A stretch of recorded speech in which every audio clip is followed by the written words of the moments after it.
ভেবে আমি জিকির আজকার করি। বলে কি ব্যাপার খাদিজা? বলে আল্লাহর হাবিব গো, আল্লাহর দুনিয়ায় কত সুন্দর ভাবে চলাফেরা করছি, একজনের অপরজনের সঙ্গে দেখা সাক্ষাৎ হচ্ছে, কথাবার্তাও হচ্ছে, খাওয়া দাওয়া হচ্ছে, দুনিয়ার আলো নিচ্ছি গো আল্লাহর হাবিব। বাড়ি গিয়ে ভালো জায়গায় বসছি, ভালো জায়গায় ঘুমাচ্ছি। ইয়া রাসূলুল্লাহ, নবী গো, আমি যখন মরে যাব এবং মানুষ যখন মরে যায়, গোসল দেওয়ার পর সুন্দর সাদা কাপড়ের এবার কাফন পরিয়ে এবার ওই নির্জন কবরে পাঠিয়ে দেয়। তাই আমি ভয়াবহ অন্ধকার কবরকে মনে মনে ভেবে জিকির করি। কি ব্যাপার খাদিজা? ইয়া রাসূলুল্লাহ,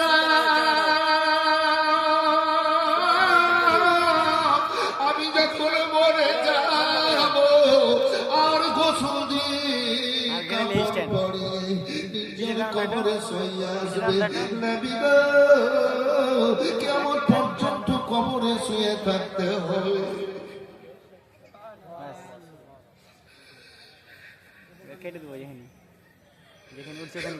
দুনিয়ার কাউরির সাথে দেখা হবে না,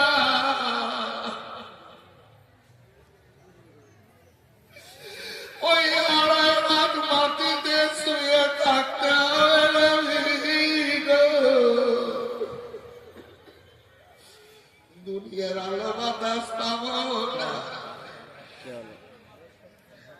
দুনিয়ার বিছানা পাবো না,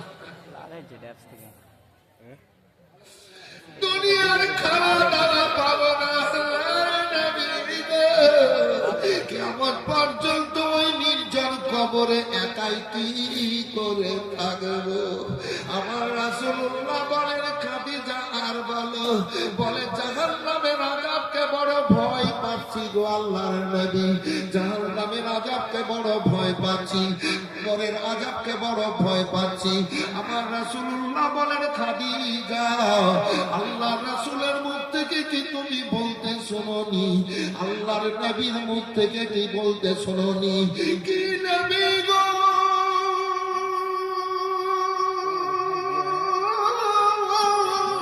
বলে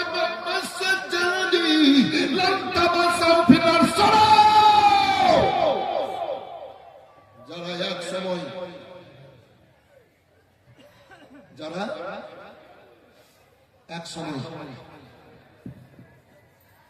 নবীর মহব্বতে, নবীর সংস্পর্শে, নবীর কাছে চলে আসবে, আল্লাহ রাব্বুল আলামিন তাদের জন্য জাহান্নামের আগুনকে হারাম করে দিয়েছেন। জোরে বলেন, জোরে বলেন।